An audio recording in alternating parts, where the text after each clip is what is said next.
Hello friends, and welcome to my studio. Are you ready to take your watercolor curiosity and skills to the next level? Well, you are in the right place. Go ahead, grab those supplies, and let's get started. I've spent the past 18 years cultivating my watercolor practice and working with students. Now I'm here to share my very best tips and tricks with you. I love spending time in my garden, and my work often features plants and animals. And if there's one thing I can promise you, it's that we'll never take ourselves too seriously. The first thing I'm going to do today is I'm going to start to paint the green stem and little leafy area of my strawberry. I have added a little bit of yellow paint to my sap green just to brighten up the green a little bit, and I'm just using the tip of my brush to create my little leaf shapes around a center area of white. Next, I have picked up some red paint. I'm using carmine today, the color carmine, on the tip of my brush, and I'm going to go ahead and I'm going to paint the outside of my strawberry. I am just doing a little bit of a line drawing, and then I'm going back in and I'm actually filling in using sort of a squiggly line motion with red paint, and I'm also leaving some white spaces, and those are going to act as the seeds of the strawberry.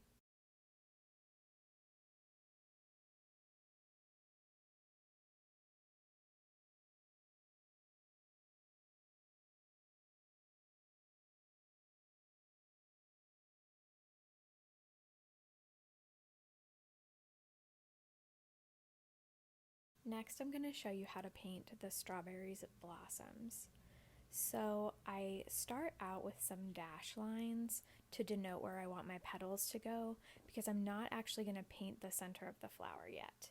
So those dash lines sort of just help me map out where my petals need to go so that I'm not just sort of like free painting in space. And so I've mapped out 5 different petals. So I'm going to go ahead and paint those, and I'm going to leave the center open and fill that in with yellow in just a minute here.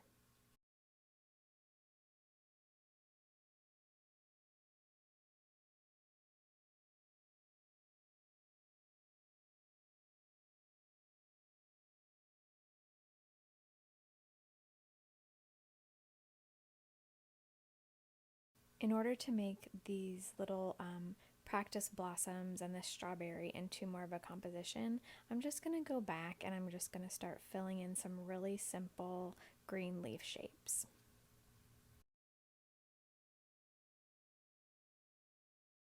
Once my strawberry flower petals have had some time to dry, I'm going to come back in with a little bit of yellow and a little bit of orange paint, and I'm just going to dot towards the center.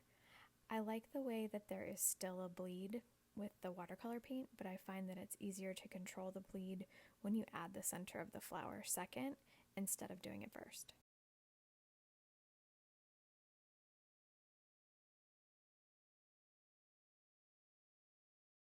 Once you've given your painting a little time to dry, you can go back in like I'm doing here, and you can add some little line details in the flowers and the leaves.